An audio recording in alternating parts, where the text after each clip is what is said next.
I could say, she's asking for a special meeting. I think it should be a Because you special meeting. manslay that whole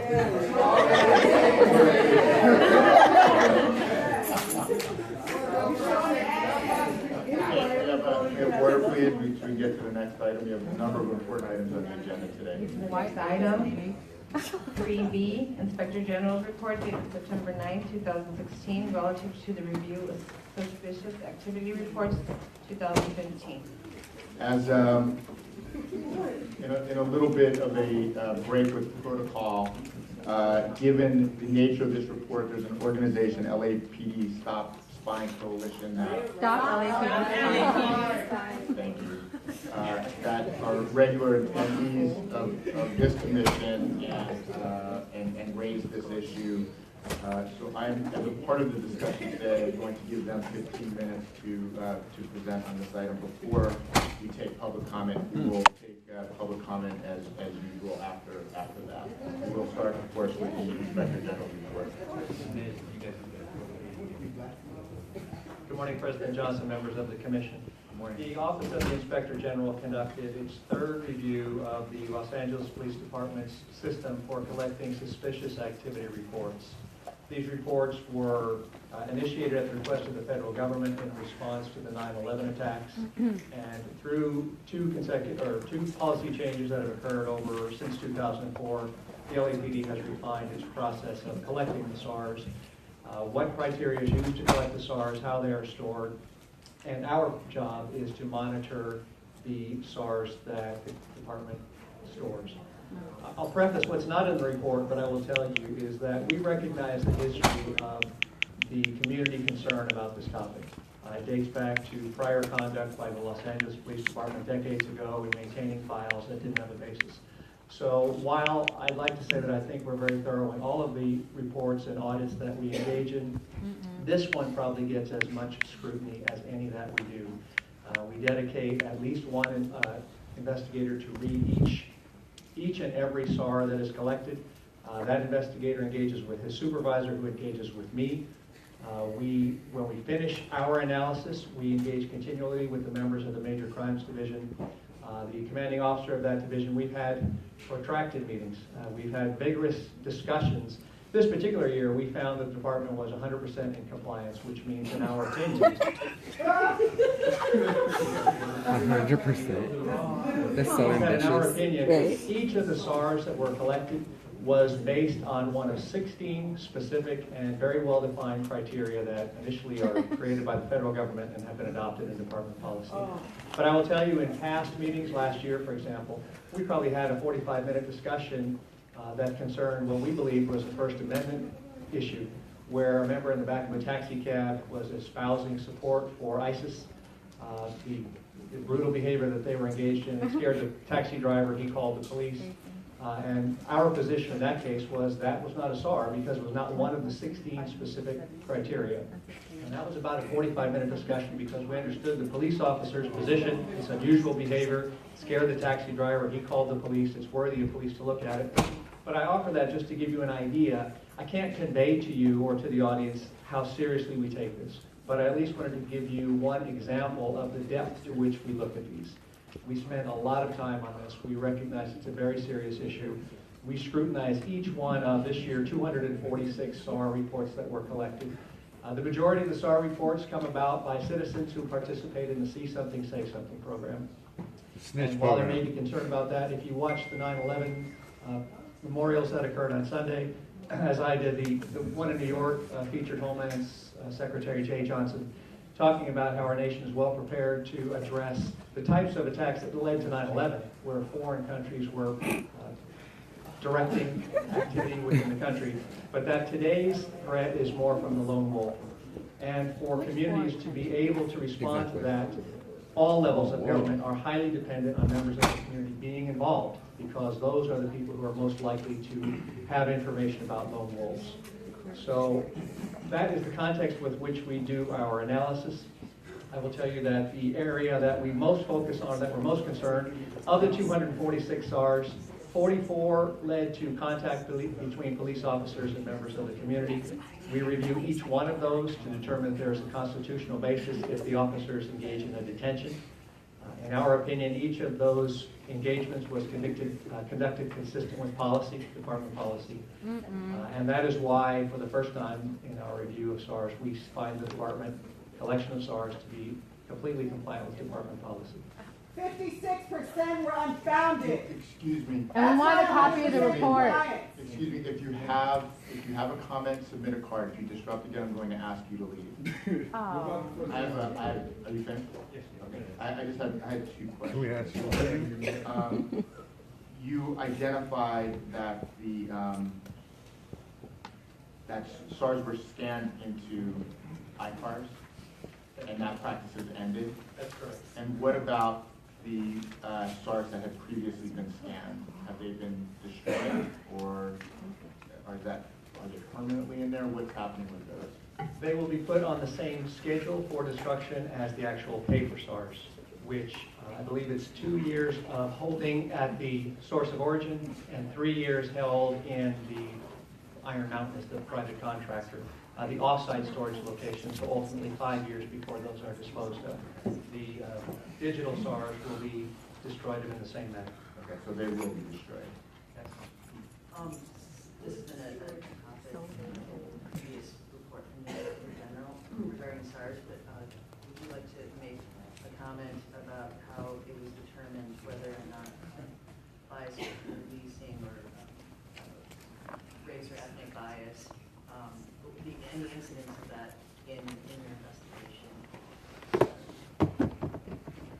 As you see from the charts that we present, the ethnicity, and believe me, we're relying on the people who call about SARs. As I mentioned at the outset, the majority of SARs are collected by community members.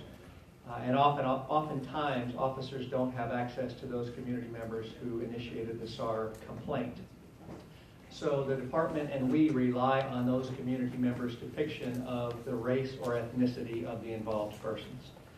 We certainly noted that the persons classified, defined, identified as Middle Eastern were the largest component. And there's a small Middle Eastern community in Los Angeles, really not even represented if you check city demographics. So certainly the number in SARs far outstrips, from a representational basis, what you would expect to find in the community. We can only presume that that is a community response to incidents that included the San Bernardino terrorist attack and the Paris terrorist attack. You'll notice we talked about the fact that in December, the department collected the largest number of SARs, and that was directly after the San Bernardino terrorist attacks. Similarly, the next highest spike was, I believe it was early in the year after the Paris attacks. So my presumption, and I don't have any basis for this because the information is not available to us, but my presumption is that the community and probably police officers are reacting to those attacks. But nonetheless, even if those concerns provoke an emotional response and sometimes lead to a SAR that is well-meaning, a SAR can be unfounded if it doesn't meet the criteria. That doesn't mean a citizen was bad in calling the police and expressing concern about what they believe to be suspicious activity. That's what we're asking citizens to do, and citizens have different levels of what their comfort is.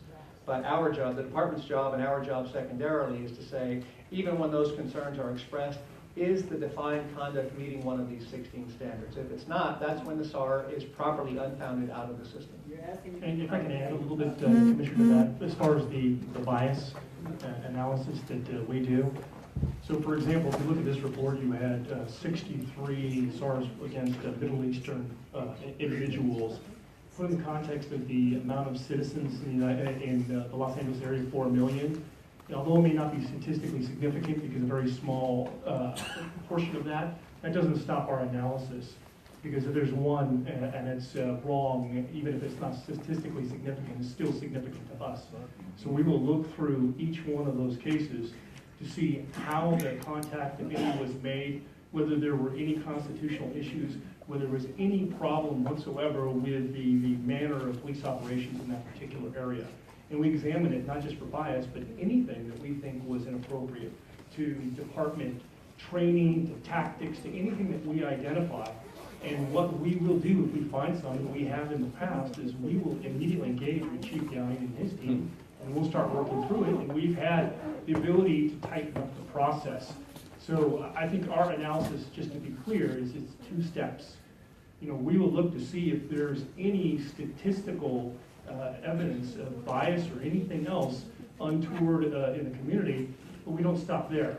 We will look at the individual cases to see if there is a case or a pattern of cases that demonstrate that there were any issues whatsoever with the police's conduct in this area. And that's what we engage in, and that's what Kevin Rogan's team actually analyzed.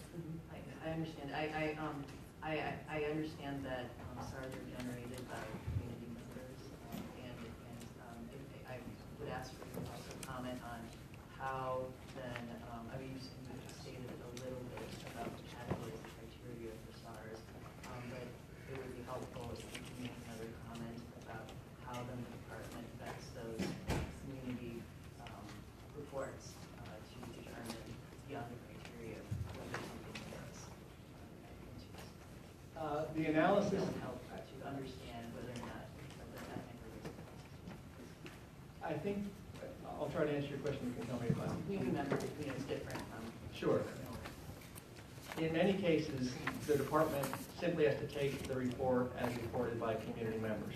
Community members can report directly to officers through 9/11 where they're actually talking to officers and there may be the opportunity for contact. But they can also, community members can also report a SAR through iWatch LA, through the app, or through the 800 line. And oftentimes in those instances, there is no opportunity for follow-up. So the department will accept the community member's report of a suspicious activity.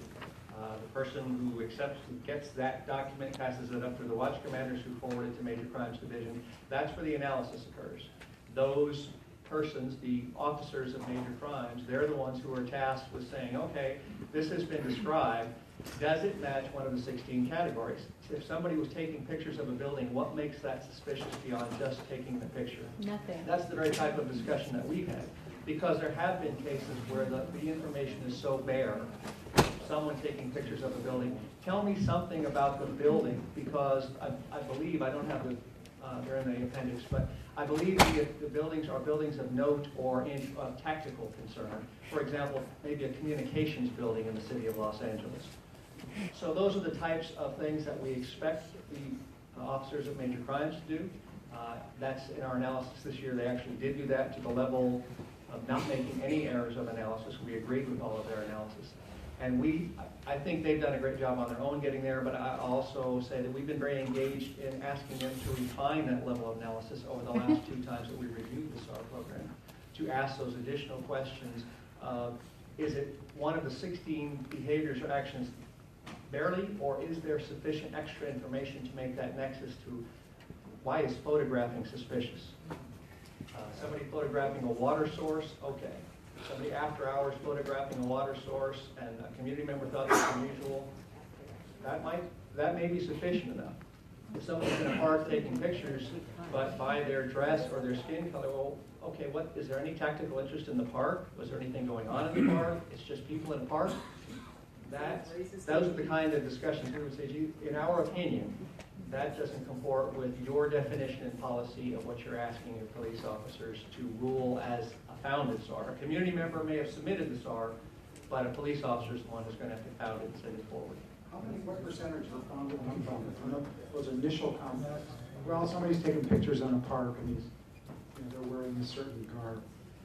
Over half of the SARs were unfounded this time. The number is 139 were unfounded and 107 were founded. So the officers say that's not enough, we're not even taking that. Correct. Did I answer your question? So are you collecting the information? Question. One is just a clarification. There was a sentence I just didn't understand. In the section under officer-initiated SARs, it's right before the chart at table number 3. The sentence says none of the 44 contacts were initiated based on the behavior or activity subsequently reported on the associated SAR. I didn't understand what that meant. What we found is that officers were either responding to radio calls or making contacts with persons based on reasonable suspicion or consent. Any one of those are acceptable levels of conduct as defined in department policy. And while subsequently engaged in that contact, the officer identified something that they thought was reportable as a SAR, a comment that somebody would make. Several of the contacts involve sovereign citizens. So a traffic stop has been conducted. The officer subsequently identifies a driver who, through their type of ID that they attempt to use, through their comments, identifies himself as a sovereign citizen. The officer who did the traffic stop then reports that as a suspicious activity, and that meets one of the 16 criteria. So the initial contact was properly conducted as a detention based on a possible violation of traffic code, and then subsequently reported as a SAR. There were also cases where officers, I know one case was a domestic violence case, one case was a mental illness 5150 evaluation, and the officers subsequently learned information that they thought met one of the 16 criteria, so they filled out the SAR and forwarded it to major crimes. But the important part again is that SAR is a lower level than even reasonable suspicion, than the reason that police can legally detain somebody. So that would be different. If people were being detained just on SAR issues, that type of detention would not be appropriate. It's not what policy defines, but we didn't find that. So we didn't, fortunately, we didn't have to make any of those types of analysis. They were the product of other contexts. I just have a question about record keeping and data as it relates, that's generated as it relates to a SARS report. So could you again underscore, because you indicated that about 50% of the reports coming in from the community, for instance, are unfounded. So can you tell me again, slowly, what happens at the intake process? Assuming that a report is determined to be unfounded, what happens with that data or information? How long is it kept? Where is it kept? And that sort of thing. I can. At least I think I can. The original SAR usually originates one of the department's 21 areas around the city. That SAR is forwarded, let's presume that it's a paper SAR. And I've mentioned there are other ways that SARs can come into the iWatch, but I'll just stick with this for simplicity. The paper SAR is first collected by a line officer. It's then submitted to a watch commander for a basic level of review. They're not experts or expected to be experts in the 16 criteria. That's just to see is the form completed properly as the officer is directed to do in policy.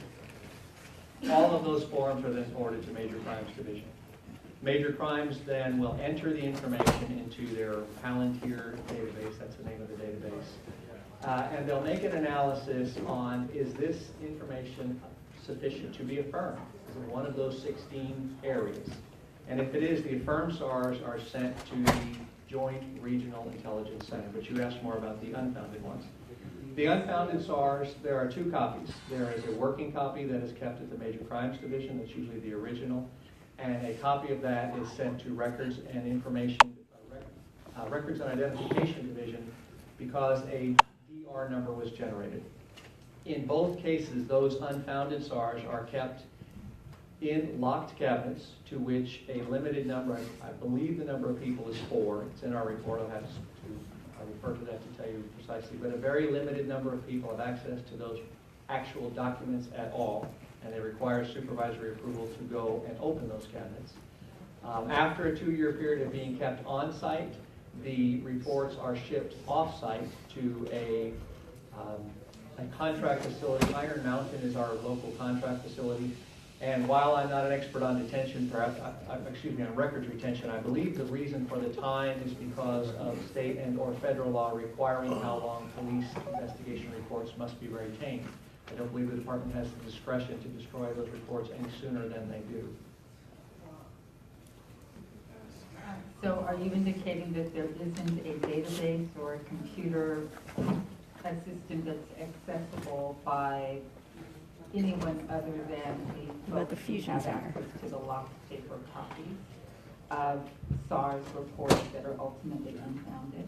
The unfounded, if an unfounded SAR does not include any information about an involved person, it includes an activity done by some unknown. Somebody took pictures of a communication building in LA.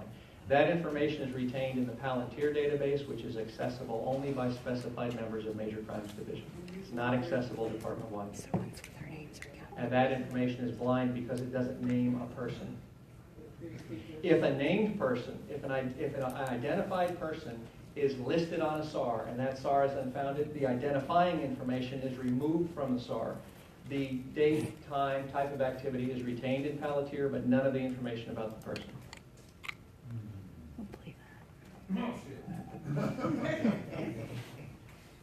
Any other questions? Bullshit! Thank you. I'd like to bring up, Is the department gonna do that? Could we just follow if the department is gonna do that, or no? no. Go ahead, you shouldn't.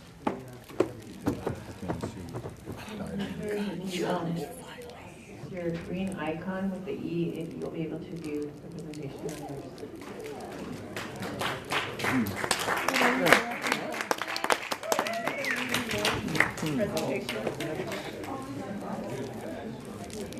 Hey, does this mean I can show police brutality movies here? So we can, without, even though we're not looking at it, we have it on the.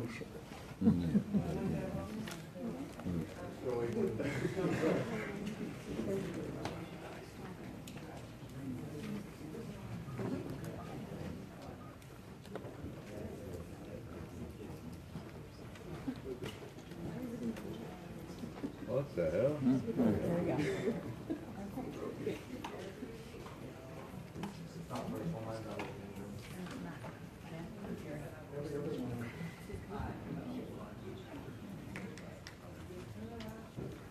Okay, thank you. Let me just get started because there's much to cover and it's very interesting sitting back there listening to the Office of Inspector General gloss over some very critical information where it states directly into their suspicious activity report.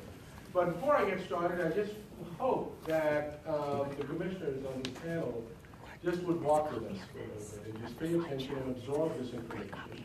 And look at this information not just in the context of the Americans and the numbers, but what does it mean on a much deeper level impact on the community? And how a community that is constantly being surveilled and how communities have a history of being surveilled, how these programs are now increasingly being codified and incorporated into local policing. We just had past 9/11, the 15th anniversary, and we always remember that historically speaking and currently that how these incidents create a crisis in the country, and then how police power is spent. So this is how I would like you to look at this thing, that this is a program that has dramatically expanded police power. And for the lawyers in the room, I would really appreciate it if you could just think a little deeply when I go through this part. Let me just start. Okay, just a quick short history lesson that what is the history of SARS. So in 2004, Congress passed the Intelligence Reform Terrorism Prevention Act. That came on the heels of the 9/11 Commission report. And one of the mandates in that 2004 Act was for the executive branch, for the president to create an information sharing environment. Basically a much bigger umbrella information sharing, where information can be gathered, it can be stored and shared on multiple levels, both on a horizontal level and on a vertical level, between local law enforcement agencies and between vertical, federal, and other regional agencies as well. The National SAR Initiative began in 2008, and so one of the primary tactics that the LAPC uses, and which is increasingly becoming a part and parcel of domestic policing, is intelligence-led policing. And we have law enforcement officers over here, so that they can weigh in if we are not sharing the correct information. And in essence, what intelligence-led policing does is that it collects information, it processes and analyzes information, and then it shares and disseminates information to other agencies. So that's basically the tool that they use. In the SAR program, and this is where really the heart of the whole issue lies, is that the suspicious activity, and my understanding is, Ms. Hill, that you're a lawyer as well. And so looking at the definition of suspicious activity, it defines it as observed behavior reasonably indicative of pre-operational planning related to terrorism or criminal activity. So when you break it down, what they're saying is that a person's behavior is being observed and it reasonably indicates that a person may be thinking of doing something wrong. So in essence, what we are doing is we are legitimizing speculative policing. We are legitimizing hunches. That, okay, I'm observing somebody's behavior, that reasonably indicates to me we're not talking about probable cause, we're not talking about other standards, we're talking about reasonable indication, which is completely a vague and an unprecedented standard. So that's really the first problem with this thing. Then when you look at officers to, if they don't see something or be able to ask you questions during it, is that what you asked? That they can ask you questions? they can ask you, they can observe you, they can ask you questions about your presentation. So you're just fucking up. Shut up, Steve! Shut up, Steve! Add time to the clock. Not disrupt his presentation. We invite the officer. That's okay, just repeat the question because I heard you say that if anyone in the officers feel like there's something here as they're going along with it. No, I said that making sure that this information is correct. So if there's any objection to this information, so please speak up as well, because what we are dealing with is But I think we should let No, I agree with that. I just wonder what he said. But it We took, just stole a minute from the community. Put back a minute on the clock. You gotta leave that. So breaking it down again, we're looking at behavioral surveillance and reasonable indication as the two key standards that are here. So please just make a marker of that. Now, when you look at the suspicious activity reporting program itself, it was launched in March of 2008 under Special Order 11, where certain activities were outlined, and these are the activities amongst many other activities. There were criminal activities as well, but they were non-criminal behaviors. Taking pictures, taking videos, using binoculars, drawing diagrams, taking notes, walking into an office. Now the language they use is something different, implied threat, this, that, and the other, but these are behavioral actions which are very much protected by the Constitution. Then in January 2012, the Special Order 11 was revised, it became Special Order 1, and then in August 2012 it was further revised and became Special Order 17. Also along with that, in October 2009, the LAPD launched a companion program called the I Watch, See Something, Say Something program, basically aggressively promoting community and neighborhood involvement in reporting suspicious activity. Now remember, think about the unfounded SARS and think about the definition of suspicious activity. Observed behavior reasonably indicative of pre-operational planning. So this is what is going on. Which brings me to the next point, that anytime we speak of a policy, it cannot be seen in isolation.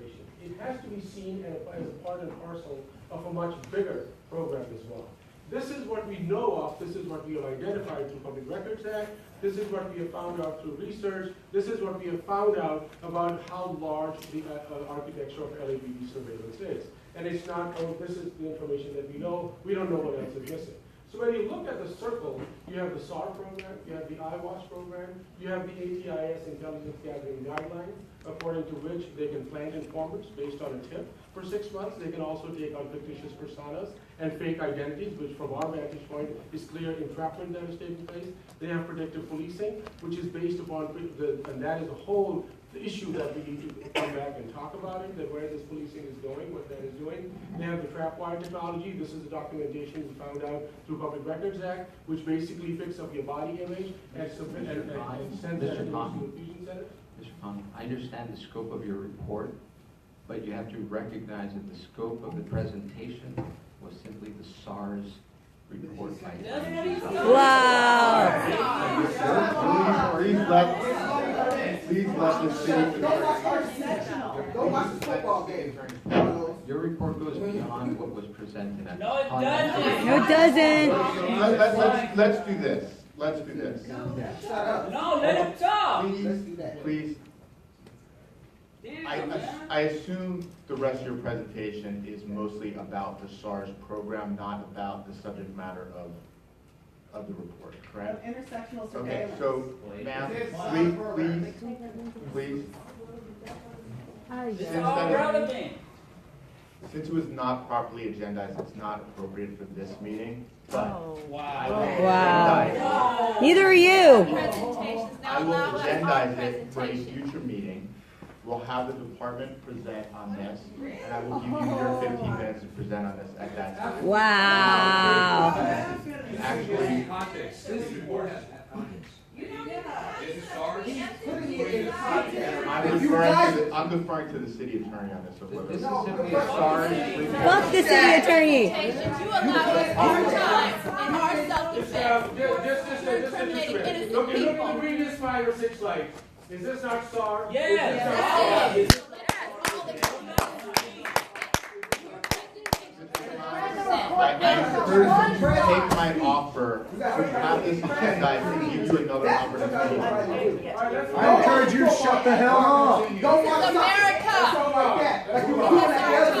Don't watch, don't look at the. Ah, figures. That for a later time, just wanted to show that how it fits into the larger architectural surveillance. This is how information is gathered, and the person from the Inspector General office just shared that with you, that how information, a file is opened, a file is then sent to the Major Crimes Division, from where an assessment is made, and that assessment is sent to the Joint Regional Intelligence Center or Fusion Center, where from there it is uploaded into the information sharing environment in the Fusion Center, and from there it is then shared with 18,000 local law enforcement agencies, with private contractors, with every federal agency. The Government Accountability Office released a report in March 2013 that 300 Department of Defense entities gather information from this over his, and there's a whole realm of private contractors that have access to this information as well. So now a mere act of taking photograph, your whole being is being circulated around the world in the cyberspace. Am I speaking with the SAR program? Yes. This is what the fusion centers are. They basically collect information. There's about 85 fusion centers or so around the country. The one in Norwalk is one of the largest fusion centers. And when the SAR has been uploaded in the fusion center, it is sent. And one of the things that came out of the Government Accountability Office was that in the report, that even if a SAR is unfounded by the fusion center, the FBI still gets to keep it for 30 years. So just follow the pattern. And this is all in the Government Accountability Office. This has all been documented. So it's not just the unfounded of the department. The Fusion Center also declares them unfounded as well. And we also have some documents from LAPD itself that out of the SARs that LAPD, about 2,600 they had sent in 2011 or so, and continuing to send them, only 64 were founded by the Fusion Center to begin with. So now all these names are being gathered and going into these secret files, and we'll get to Chief Beck's comment as to when he says that they were not secret. So in essence, everyone is a suspect. This is what this thing says. Now, what are the community concerns? And I'll get to the audits after this. That it creates a culture of fear and suspicion. Because the messaging that is going out is that there's an other around you who's dangerous, who's suspicious, and even if the other is engaging in a constitutionally protected activity, keep an eye on them, because they may be able to thinking of pre-operational surveillance that it may reasonably indicate to you. It basically reinforces social biases. You spoke about racial profiling. You spoke about the numbers. He talked about December attacks. We'll go back to 2013 and 2015 audits as well and see what kind of attacks led to racial profiling in that. Because there's a whole history behind it. Of course, it invades privacy. But for us, privacy obviously is the domain of the very privileged as well, because many of our communities have never had privacy. Our bodies are bared. So privacy is an important issue, but it's really fundamentally a civil and a human rights issue. This is what the U.S. Senate had to say about a Fusion Center intelligence gathering. This is a report that was released in October of 2010.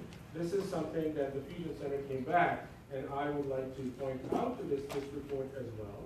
This is the Center's Fusion Center report. And if you look at this Fusion Center report, and you don't have to go very far. If you look at basically just a table of contents, it says reporting the Fusion Center was often flawed, unrelated to terrorism. It was often outdated, duplicative, informative, and the DHS intelligence reporting offshore. So now remember that this information is going to Fusion Centers from SARS and other information that has been collected by the LAPD and several other law enforcement agencies. So this is what the U.S. Senate Special Subcommittee under the leadership of Carl Levin and Tom Coburn had to say. Tom Coburn has since retired. He was a senator from Oklahoma. Carl Levin was from Michigan. So going back to SARS, this is what the U.S. Senate did. Then we also found a report that the National Academy of Sciences came out with in 2008. And what they did was, and this is what Mike Downing always talks about, who's the head of the Major Crimes Division, that the two key standards are behavioral surveillance and data mining in the SARS program, that we are observing behavior, right? What is missing in the report, and I'm just going to step ahead a little bit and come back, is that even the IG says that they surveil behavior. That is probably the most racist thing that I've ever heard. Because what they're saying is that they're pathologizing people. There's a person behind the behavior. Behavior is not an output of a computer. There's a person behind the behavior. So it's actually the person that is being profiled who is behaving in a particular way. It's not the behavior that is going on. But this is what the National Academy of Sciences had to say.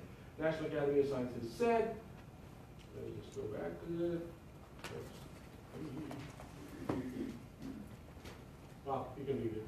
That it says that on behavioral surveillance that although research and development on certain aspects of this topic are warranted, there is no scientific consensus whether these techniques are ready for operational use at all in counterterrorism. Completely. That's what the National Academy of Sciences had to say. In regards to data mining, they said that although these methods have been useful in the private sector for spotting consumer fraud, they are less helpful for counterterrorism because so little is known about what patterns indicate terrorist activity.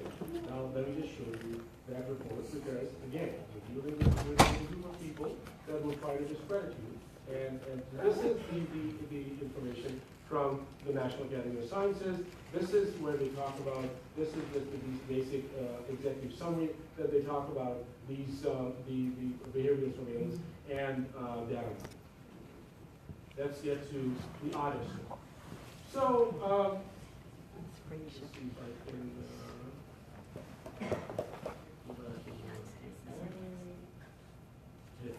so there's been 3 audits, as has been said.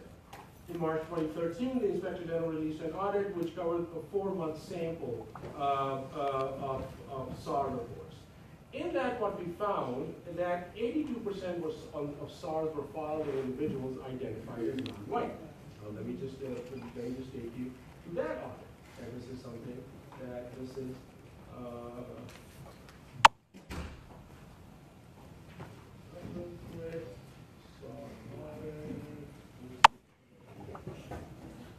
This is the 2013 SAR audit. This is, and Mr. Monty is sitting right there. This is his signatures and all that. Here is the race tag. This is a small sample. Okay? So the largest sample is black. Now, what attacks had happened? That black people are identified as potential terrorists. They are claimed as potential terrorists. Right. But this is a program that black was the largest sample. And when you look at the rest of the samples, when you look at white, that comes to 18% of the total sample. Again, reasonably indicative of pre-operational planning. Suspicious activity, suspicious behavior, a suspicious that is constantly attached to a person's personhood. It doesn't require, you have to be a person of color. You have to be a poor person, you have to be a black person, increasingly a religious person, and Muslim as well. The proof is all in the pudding. Let me just get back. I can't read that line above there. What's it say about go back one slide? I'll read that SCR database. Involved persons, the data for each applicable SAR is described by the reporting officer or community member. A community member is the originating reporting party for 27 of the 33 SARs. So wait, the 33 through 27 weren't reported by police, they're reported by the community? Exactly. Okay. So we are giving people a license to racially profile. This is state-sanctioned bigotry that we have seen there. This is exactly what state-sanctioned bigotry is. That here is a license, you deem the other person suspicious, we will put them in a database, and we will say, we didn't do anything, it's the people who are doing it. Right, Mr. Summerall? Right.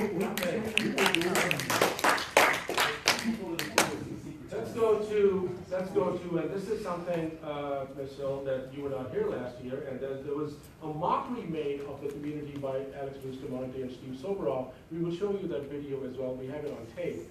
This exposed, and I'll go back to the report as well, that of all the SARs that went to fusion centers, keep that in mind, of all the SARs that went to fusion centers, 30% of those SARs identified individuals as black. Going into counterterrorism trials. Wherever gender was identified, 50% were black women. Now let's just walk through that audit. And,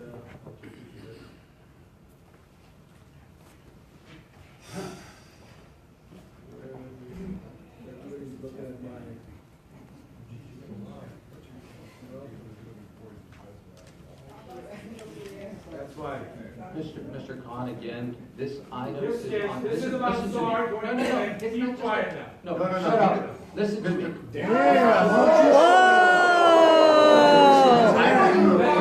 Wow.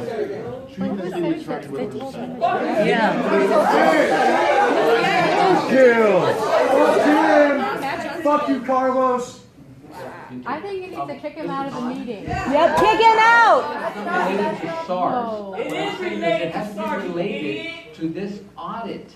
That's what's on the agenda, not SARS in general. This is not an agenda item. Wow. It's about this audit. And what you're doing, I have order, please. what Matt, you're you doing have to Can we get some order? is you're going through other audits. All I'm saying is it's beyond the scope. That's what I'm saying. That's my point. No, you said shut up. You didn't say that. Shut up. Tiger, you just shut up. What I'm saying is, I'm just trying to stop.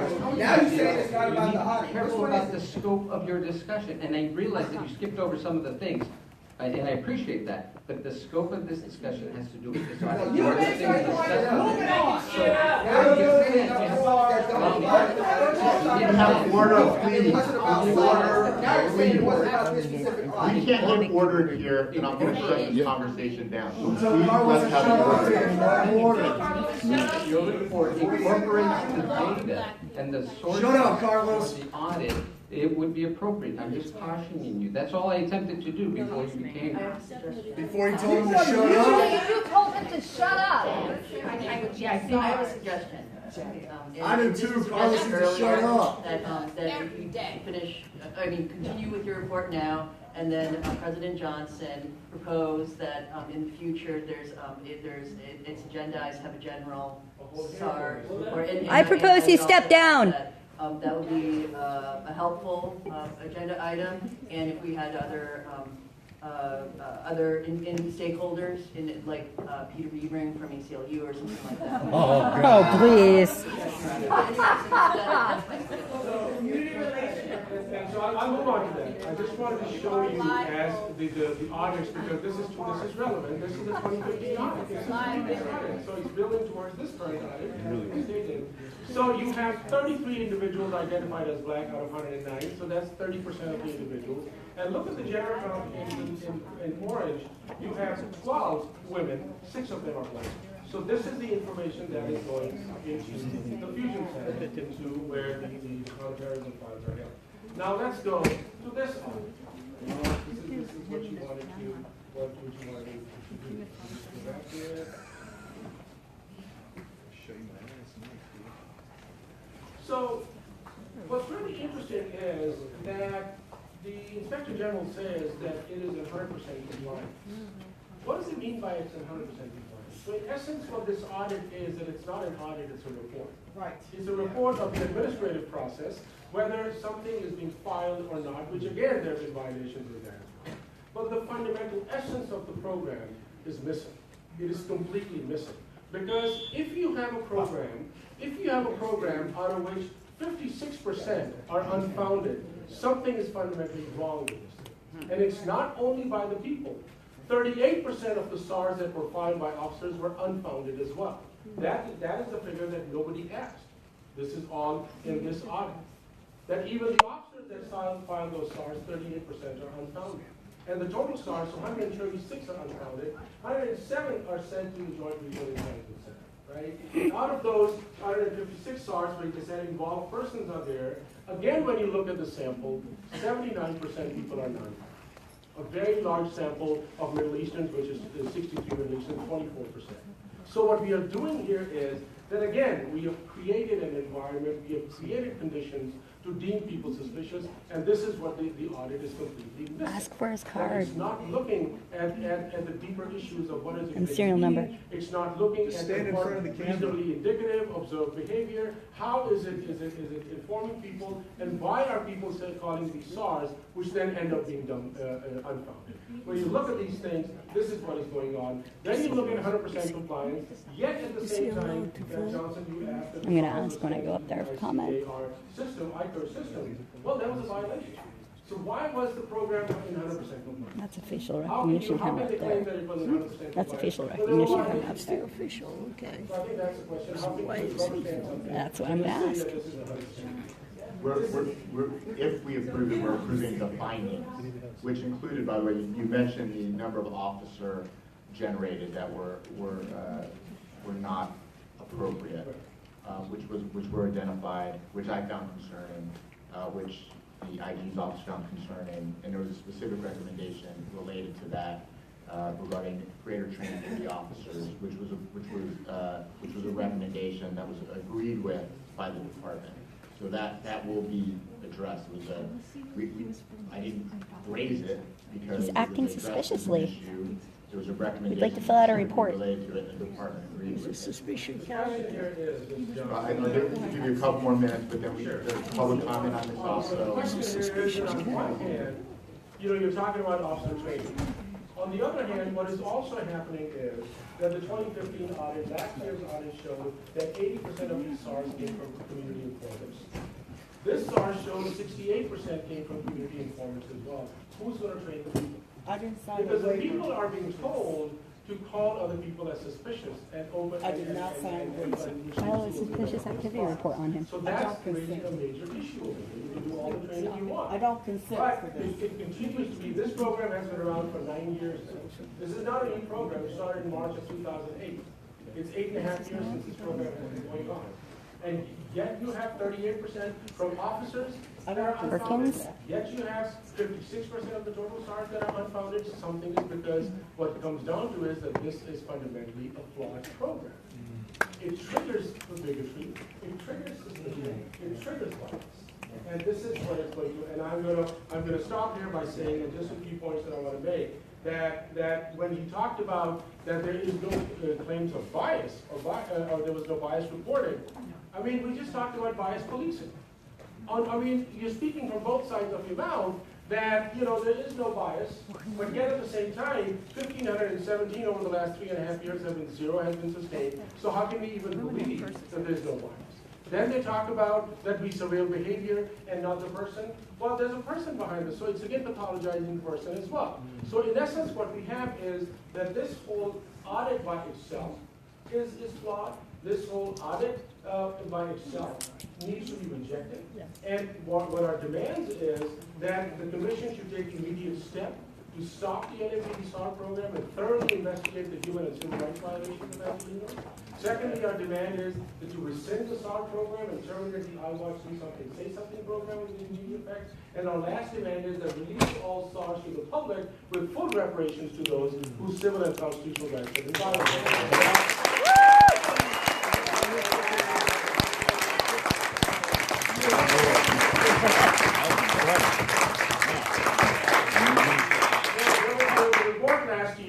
That close to about 100, I'm ending it right here, that 125 or 126 million dollars were paid out by the city and the county to people whose civil rights were being violated.